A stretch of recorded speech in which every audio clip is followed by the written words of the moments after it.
एक महिला ने अपनी सारी बचत खर्च कर एक फ्लाइट की फर्स्ट क्लास टिकट खरीदी थी, सिर्फ इस इरादे से कि वह फ्लाइट में आत्महत्या कर सके। उसने अपनी जेब से पहले से छिपाई हुई गोलियां निकाली, लेकिन जैसे ही वह उन्हें निगलने वाली थी, अचानक विमान में भयंकर झटके आने लगे। अचानक से हुए इन झटकों ने उसे फ्लाइट की छत से टकरा गई और उसे साफ महसूस हुआ कि विमान तेजी से नीचे गिर रहा है। जब उसकी फिर से आंखें खुली तो वह जमीन पर थी। वह चमत्कारिक रूप से बच गई थी, लेकिन चारों तरफ सिर्फ शव ही दिखाई दे रहे थे। बहुत मुश्किल से उसे एक जीवित व्यक्ति मिला, लेकिन जैसे ही वह उसकी मदद के लिए आगे बढ़ी, वह शख्स मर गया। उसे यकीन नहीं हो रहा था कि जो आत्महत्या करने आई थी उसकी जान किस्मत से बच गई। जो लोग जीना चाहते थे वे मर चुके थे। महिला जोर जोर से चिल्लाने लगी। उम्मीद थी कि कोई और भी बचा होगा। तभी एक आदमी की आवाज आई। वह आदमी वही था जिससे उसने एयरपोर्ट पर मुलाकात की थी। उसे देख महिला को थोड़ी राहत मिली। दोनों को हल्की चोटें आई थीं, लेकिन कोई गंभीर समस्या नहीं थी। वे दोनों विमान के अंदर चले गए। बाहर का मौसम बेहद ठंडा था और विमान का डैमेज होने के कारण ठंडी हवाएं अंदर घुस रही थीं। आदमी ने विमान का दरवाजा तोड़ दिया और दोनों वॉशरूम में घुस गए। वहां पहुंचकर महिला ने अपनी हालत देखी। उसे अंदरूनी चोटें लगी थीं, कई पसलियां टूट चुकी थीं। इस स्थिति में कोई इलाज संभव नहीं था। उनका बचना अब मुश्किल था और यदि जल्दी कुछ न किया गया तो ठंड से मरने का खतरा था। दोनों ने साथ सोने का फैसला किया ताकि एक दूसरे को गर्म रख सकें। वे मुश्किल से बचे थे और अब एक दूसरे पर निर्भर थे। ठंडी हवाएं बाहर चलती रहीं और वे एक दूसरे को कसकर पकड़े हुए थे। जैसे ही उनके शरीर थोड़े गर्म हुए, उन्होंने भोजन और पानी की गिनती की। उन्हें पता चला कि उनके पास सिर्फ 2 दिन का सामान था। अब उनके पास ज्यादा समय नहीं था। उन्हें और सामान खोजना जरूरी था, क्योंकि यह भी पक्का नहीं था कि किसी को उनके दुर्घटनाग्रस्त होने की जानकारी मिली है या नहीं। अगले दिन महिला की मानसिक स्थिति बिगड़ने लगी। दरअसल महिला में जन्म से ही आत्महत्या की प्रवृत्ति थी, जो उसके परिवार से चली आ रही थी। उसके पिता और दादा भी आत्महत्या कर चुके थे, इसलिए उसे हमेशा से यही लगता था कि वह भी ऐसा ही करेगी। कई बार उसने खुद को नुकसान पहुंचाने की कोशिश की, लेकिन नाकाम रही। इस बार भी विमान में ऐसा करने की सोची, लेकिन विमान दुर्घटना हो गई। महिला को बाहर निकलने की जरूरत महसूस हुई, लेकिन दरवाजा बर्फ से जम चुका था। उसने बहुत कोशिश की और आखिरकार वह दरवाजा खोलने में सफल रही। बाहर की ताजी हवा लेने के बाद उसे थोड़ी राहत मिली, लेकिन उसने देखा कि रात भर में बर्फ ने पूरी जगह को ढक दिया था। यात्रियों के शव भी अब बर्फ में जमे हुए थे। बर्फ की वजह से लाशें सड़ नहीं रही थीं। महिला का दिल भर आया, क्योंकि जो मरना चाहती थी वह जिंदा थी। जीवन वाकई अजीब होता है। अब सबसे महत्वपूर्ण बात यह थी कि वे दोनों अब भी जिंदा थे, लेकिन इस हालत में ज्यादा दिन तक जीवित रहना मुश्किल था। बर्फ लगातार बढ़ती जा रही थी। आदमी ने फैसला किया कि अब यहाँ रुकना बेकार है। बर्फबारी की वजह से शायद बचाव दल यहाँ तक न पहुँच सके, इसीलिए अब यहाँ से निकलना ही सही फैसला था। लेकिन महिला तैयार नहीं थी। वह चाहती थी कि वे यहाँ इंतजार करें। उसका जीने का मन नहीं था और उसे लगता था कि बर्फ में जमकर मर जाना बेहतर है। आदमी ने उसकी बात नहीं मानी और उसे वहाँ से ले जाने की कोशिश करने लगा। एक दिन छोटू गुस्से में महिला को छोड़कर चला गया। महिला को तुरंत पछतावा हुआ और वह उसके पीछे पीछे जाने लगी। छोटू ने सच में उसे छोड़कर नहीं गया था, वह वहीं रुका हुआ था। वह सिर्फ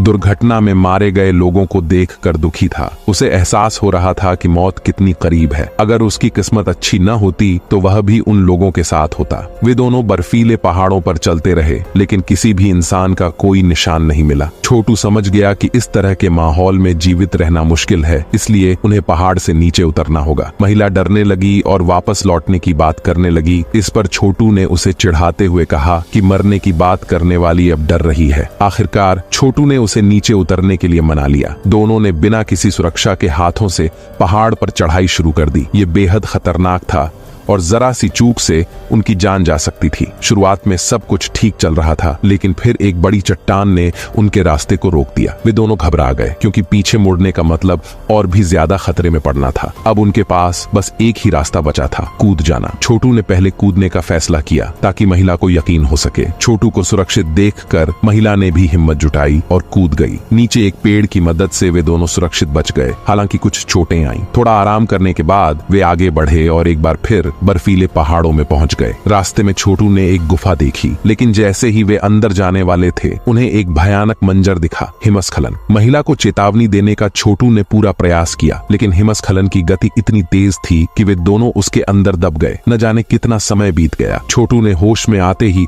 महिला को बर्फ से बाहर निकालने की कोशिश शुरू कर दी। दूसरी ओर महिला अभी भी बेहोशी की हालत में थी। आखिरकार छोटू ने महिला को बर्फ से बाहर निकाला। उसकी हालत गंभीर थी। अगर जल्दी कुछ नहीं किया तो वह ठंड से मर सकती थी। छोटू उसे तुरंत गुफा के अंदर ले गया, जहां तापमान बाहर की तुलना में काफी बेहतर था। घंटों बाद महिला ने होश संभाला और उसे महसूस हुआ कि मौत इतनी आसान नहीं है, और उसने छोटू का धन्यवाद किया कि उसने उसकी जान बचाई। हालांकि महिला अब ठीक थी, लेकिन छोटू की हालत बिगड़ने लगी थी। लंबी यात्रा और शारीरिक श्रम ने उसकी चोटों को और बढ़ा दिया। फिर भी वह अपनी तकलीफ छुपाकर यात्रा जारी रखे हुए था। जैसे जैसे यात्रा आगे बढ़ी, पहाड़ों की कठिनाइयां बढ़ती गईं और दोनों की हालत खराब होने लगी। छोटू समझ गया कि इस तरह से चलने पर वे भटक सकते हैं, इसलिए उन्हें नदी ढूंढनी होगी ताकि दिशा मिल सके। लेकिन मुश्किलें अभी और आने वाली थीं। एक आदमी ने दोनों का रास्ता रोक लिया। उसने महिला से कहा कि वो वहीं रुके, जबकि वो आगे जाकर रास्ता देखेगा। उसे लगा कि यह रास्ता बंद है, लेकिन अगले ही पल उसे एक नदी दिखी। वो खुशी खुशी महिला को ये खुशखबरी देने आया, लेकिन उसने एक गलती की और नीचे गिर गया। महिला यह देखकर दंग रह गई और दौड़कर उसके पास गई। छोटू का एक हाथ टूट गया था। हालांकि छोटू ने जल्दी से खुद को संभाला और महिला से एक लकड़ी की टहनी लाने को कहा, ताकि वो अपनी टूटी हुई हड्डी को बांध सके। महिला ने पास से एक सही टहनी खोजकर लाकर दी। छोटू ने उसे अपने हाथ पर लगाया, फिर एक स्कार्फ से कसकर बांध लिया। हड्डी टूटने का दर्द बहुत असहनीय था, लेकिन छोटू के पास दर्द निवारक गोलियां थीं,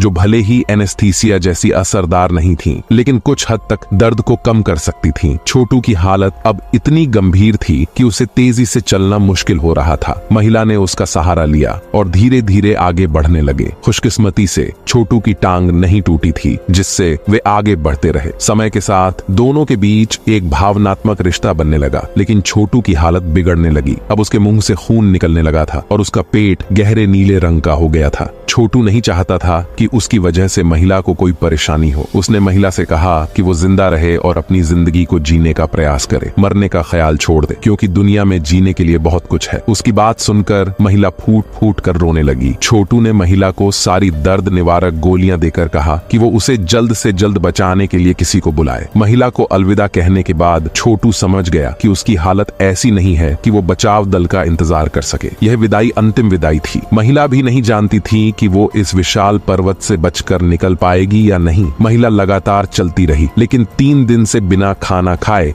उसके सिर में चक्कर आने लगे। तभी उसकी नजर एक भेड़िए पर पड़ी। वो फौरन सतर्क हो गई। भेड़िया भी भूखा था और महिला जान बचाने के लिए दौड़ने लगी। भेड़िया उसके पीछे पीछे था। महिला समझ गई कि वो भेड़िए से तेज नहीं दौड़ सकती, इसलिए वह एक पेड़ पर चढ़ गई। भेड़िया पेड़ पर नहीं चढ़ सकता था, इसलिए उसने महिला को छोड़ दिया। जैसे ही भेड़िया दूर गया, महिला नीचे उतरी और वहां से भागने लगी। लेकिन अचानक एक भेड़िया फिर से लौट आया। महिला को अब लड़ने के अलावा कोई चारा नहीं था। उसने अपनी जैकेट उतारकर हाथ में लपेट ली और भेड़िए से लड़ने की तैयारी कर ली। भेड़िए ने हमला किया और महिला की जैकेट को चीर दिया। महिला ने किसी तरह खुद को छुड़ाया और जमीन से चाकू उठाकर भेड़िए पर वार कर दिया। आखिरकार महिला ने भेड़िए को मार गिराया, लेकिन अब उसे फौरन वहां से निकलना था, क्योंकि खून की गंध दूसरे भेड़ियों को भी खींच सकती थी। वह तेजी से चलने लगी और आखिरकार उसे नदी दिखी। नदी का मतलब था कि अब उसे रास्ता मिल सकता है। वो नदी के साथ साथ चलती रही और थोड़ी देर बाद उसे एक सड़क दिखाई दी। उस पल उसने राहत की सांस ली। अंत में महिला ने अपनी लड़ाई जीत ली और बचकर निकल गई। छोटू हमेशा के लिए उसी पहाड़ पर रह गया। जब लोग उसे ढूंढने पहुंचे, तब तक वो एक ठंडी लाश में बदल चुका था। उसके पास सिर्फ एक पत्र था जो उसने उस महिला के लिए छोड़ा था। यह एक ऐसी कहानी थी जो जीवन के उद्धार की बात करती है। छोटू के आने से उस महिला की जान बच गई जो आत्महत्या करना चाहती थी। जब हमें अपनी जिंदगी का कोई मकसद न दिखे, तो क्यों न हम अपने पुराने संसार से बाहर निकलें और नई चीजों और नए लोगों को जानने की कोशिश करें। शायद हमें एक नया नजरिया मिल जाए।